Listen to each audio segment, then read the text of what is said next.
3 तासापासून ते पुन्हा पुन्हा ऐकताय. आणि म्हणून आज या विचारपीठावरून हा कार्यक्रम होत असताना करण्यासाठी आजच्या कार्यक्रमाचे अध्यक्ष मतदारसंघात ही शेवटची संधी कधी वाटू देऊ नका. इथून पुढचा इतिहास झाला पाहिजे की प्रत्येक पंचवार्षिकला 40 मध्ये 4 आमदार बदलायचे झाले पाहिजे. फक्त राखीव जागा ही आपली संधी नाहीये. हे नव्या पिढीच्या डोक्यात घालू नका.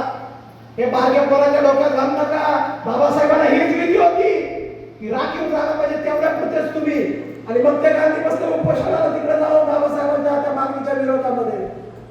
बाबासाहेबांची मागणी काय आहे की आम्हाला इथं खुल्या जागा म्हणजे ते काय रिझर्वेशन नाहीये. खुल्या जागा म्हणजे बाकीच्यांसाठी सोडलंय तिथं आपल्याला उभा राहायचा अधिकार नाही असं नाहीये. आम्हाला ती ताकद निर्माण करता आली पाहिजे. आम्हाला तशी माणसं तोडता आली पाहिजे. आम्हाला ती चळवळ उभी करता आली पाहिजे. अरे आज मी ज्या माणसाच्या ज्या महामानवाचं नाव घेऊन तुमच्याकडे उभं राहिलेलो आहे, तुम्हाला वाटतं की आपल्या जातीचे आपल्या समाजाचे इथे फक्त एवढेच लोक आहेत आणि तेवढ्याच्या जीवावर निवडून येता येत नाही.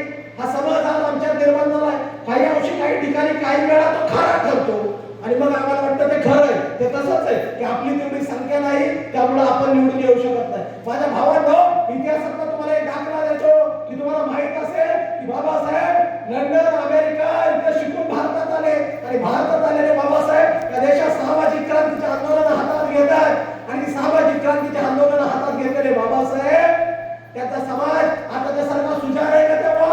अजिबात नाही. आताच्या सारखं लोकांना कळत होतं वाटतं. परंतु या देशाच्या मातीत हजारो वर्ष हक्क अधिकार हिरावून घेतले होते आणि हक्क अधिकार हिरावून घेतलेला तो हजारो वर्षांचा वनवास एका महामानवाने येऊन आपल्या 60 वर्षाच्या आयुष्यात बदलून टाकला.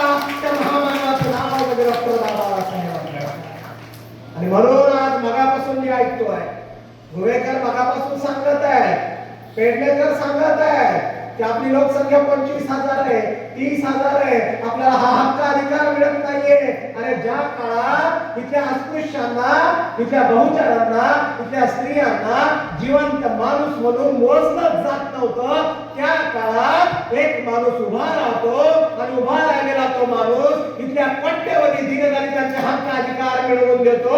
आणि तो माणूस जर आमचा बाप आहे तर आम्ही 25,000 किती मोठी क्रांती करू शकतो हे आज आम्हाला माहित. आम्ही आमचे फक्त आकडे मोजून उपयोग नाही. आम्ही किती जण आहोत हे फक्त मोजून उपयोग नाही.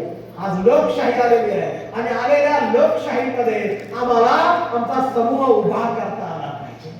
आम्हाला तो समूह उभा करून त्याला सत्याच्या मार्गावरून घेऊन जाता आलं पाहिजे. तिथल्या त्या माणसांमध्ये सत्याची पेरणी आम्हाला करता आली पाहिजे. ती स्वाभिमानाची पेरणी आम्हाला करता आली पाहिजे. आणि सत्याची स्वाभिमानाची पेरणी करण्यासाठी आमच्या समोर शिव फुले शाहू आंबेडकर ते बुद्धांपर्यंतचा वारसा आहे आणि तो वारसा आम्हाला खऱ्या अर्थाने जगावा लागेल. तो वारसा जगावा लागेल.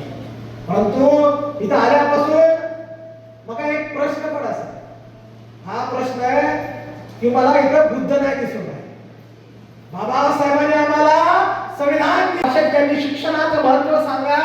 व क्रांतीसूर्य महात्मा ज्योतिराव फुले असं म्हटलं जातं की प्रत्येक यशस्वी पुरुषाच्या मागे एक स्त्री असते. पण आज जरी तर माझ्या आया बहिणीची संख्या पाहिली तर कळतं की स्त्री ही मागे नाही तर आमदार करायला सुद्धा स्त्री पुढे आलेली असते. आणि म्हणून त्या पुरुष आमदार झालेले दिसतात. इतिहासात हे ज्या स्त्रीने दाखवून दिलं त्या क्रांतिज्योती सावित्रीबाई फुले, आरक्षणाचे जनक लोकराजा राजर्षी शाहू महाराज,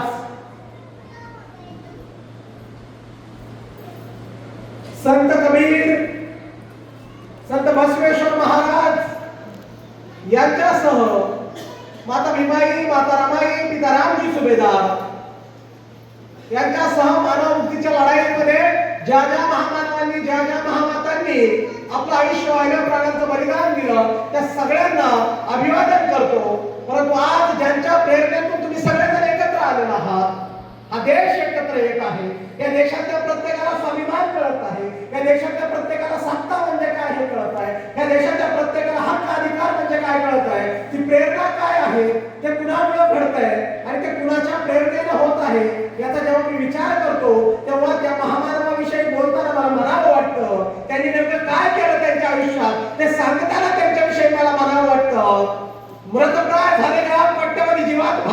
राहिलेला ह्या मतदारसंघाचे प्रतिनिधित्व करून मिळतात आणि म्हणून ही एक शेवटची संधी आमकां आसा आणि ही एक शेवटची संधी सगळे आमचे जे कितें आसा हे कोणाक लावन आमचो एकच निर्णय जालो की ह्या वेळाचेर तरी आमच्या समाजाचो विधानसभेत आवाज बसपाक जाय. आमचे हांगा पंच सदस्य उपस्थित आसात, सगळ्या ग्रामपंचायतीचे आवाज करतात. पूण एक गजाल हांव सांगूंक सोदता की आमचो एक पंच सदस्य जर त्या वार्डाचो प्रश्न आणि इतर गावाचो प्रश्न ते ग्रामसभेत मांडू शकता जाल्यार आयज आमचो एक भुरगो विधानसभेत गेल्यानंतर पेडण्याचोच न्ही तर आख्ख्या गोंयच्या जनतेचो विशय सुद्धा व्यवस्थित मांडू शकता ही आयज सुद्धा परिस्थिती सगळ्यांक येयलेली आसा. हेचो विचार आमी कित्याक करपाक जाय. आयज देवूळ मांद्रेकर तेका आमी मामा म्हणटात ते आमच्या मदीं न आसा. आयज ते आमदार जाल्ले आसा. ताच्या नंतर गेली कित्येक वर्सां आयज आमचो प्रतिनिधी विधानसभेत वचोंक ना. तुमकां खबर आसतली जो ज्या समाजाक एक कणखर नेतृत्व राजकीय स्थितीचेर ना जाल्यार त्या समाजाची आर्थीक दृश्ट्या सामाजीक दृश्ट्या ही प्रगती जायना. आयज आमी पळयलें ओबीसी बांधवासून कणखर नेतृत्व आसा, एसटी बांधवाचेर आतां कणखर नेतृत्व जावन तेंच्यांनी आरक्षण मेळयलें. मराठा समाजातून कणखर नेतृत्वान ते सुद्धा आपणाचे हक्काखातीर झगडटा. पूण अशें सगळें चालू आसतना आमचो समाज आमी फाटीं रावंक जायना. आमी दाखोवन दवरया पेडणे मतदारसंघात आनी सबंद गोंय राज्याक की आमी सुद्धा एक आसा. कारण ज्या वेळाचेर हो मतदारसंघ खुलो जातलो आनी आयज आमी ही 3,000 3,500 मात्र एकठांय रावली ही आमची मेसेज, ही आमची सगळी जी बांधणी आसा ही सगळ्या समाजा पर्यंत पावतली. पूण आमकां एकच प्रश्न पडटा, हो सगळ्यांक आसपाक जाय की ज्या ज्या वेळाचेर आरक्षणाच्या संदर्भात अन्याय जाता त्या वेळाचेर आमचो समाज फुडें वयता. आमचो समाज सरकारा विरुद्ध झगडटा आनी ते सगळे हक्क आमी मेळोवन घेता. पूण तेजो फायदो कोण घेता? आनी म्हणून अशी ज्या ज्या वेळाचेर ह्या राजकारणा संदर्भात आमी भोंवत आसतना प्रत्येक इतर समाज आमकां मार्गदर्शक तत्व दिता की तुमी ह्यो गजाली करपाक जाय, तुमी ते गजाली करपाक जाय. आनी तांची अशी मागणी सुद्धा आशिल्ली की बाबा तुमच्या समाजाचो नेतृत्व फुडें वचपाक जाय. त्या अनुशंगान सुद्धा हांव गेल्या इलेक्शनाक फुडें रावलो.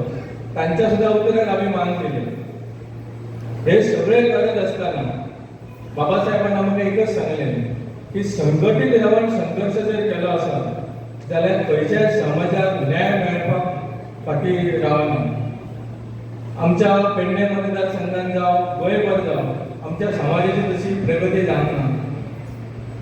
शासकीय नोकरीन म्हण आमचो कोण एमएलए नसल्या कारणान आमच्या भुरग्यांक नोकऱ्यो मेळना. आमचे जमनीचे प्रश्न आसात. आमच्या पेडणे मतदारसंघात अजून वाटेचे सुद्धा प्रश्न आसात आनी ते कित्या खातीर रावले जर आमकां एक कणखर नेतृत्व ना म्हणून. आनी हेच्या खातीर जे भायरचे नेतृत्व येता ते आमचे लागले गेले वता आनी ते मान्य करचे पडटा. ह्या सगळ्या मेळाव्याच्या संदर्भात एक आमी धोरण करपाक जाय, निश्चित करपाक जाय. आनी हे करत आसतना आमच्या समाजाचे नेतृत्व ठरोवपाची गरज आसा. आनी ही ठरयता आसतना ह्या मेळाव्याच्या सुरवात ही प्रक्रिया सुरू जाता.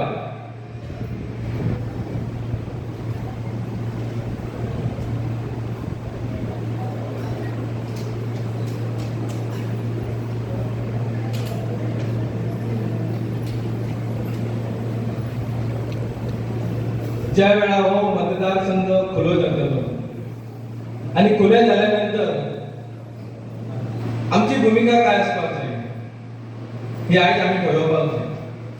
आयज जर आमी सगळे मतदार आणि आमचो समाज जर एक रावलो जाल्यार येणाऱ्या 32 ज्यावेळी हो मतदारसंघ खुलो जातलो त्यावेळी आमी आमच्या पेडण्याच्या बांधवाच्या बरोबर रावपाचे. हॅलो काय जे स्थलांतरित नेतृत्व येतले त्याच्या बरोबर रावपाचे हो सुद्धा आमकां एक प्रश्न पडलेलो आसा. म्हणजे टाइम कमी असल्या कारणान तुमचे सगळ्यांचे हांव आभार मानता. कारण जी गेली 2 आमकां खूब प्रश्न येयले की तुमच्या मदसून कोण आसतलो कितके जाण आसतले, पण आम्ही निश्चित सांगू शकता की जरी आम्ही इच्छुक खूप उमेदवार असले तरी समाज जो निर्णय घेतलेलो त्याच्या बरोबर समाज राहून जाय आणि त्याच्या बरोबर समाज राहून त्या व्यक्ती विधानसभेत धाडपाक जाय आणि त्याच्या खातीर जितके इच्छुक उमेदवार असले त्या मिटिंगेत त्यांच्यानी सगळ्यांनी आपल्याची व्यक्त केली वता की ह्या वेळाचेर जरी आम्ही इच्छुक असले पण जेका समाज ठरयतलो त्याच्या फाटल्यान आम्ही रावतले हे ठाम मत आसा, हे आम्ही सगळ्यांनी ठरयले, हे तुम्ही ठरवपाची गरज आसा. इतके सांगून हांव देव बरें करूं म्हणटा. थँक्यू. तुम्ही पळयतात गोंयकारपण, गोंयकारांचो गोंयकारा खातीर.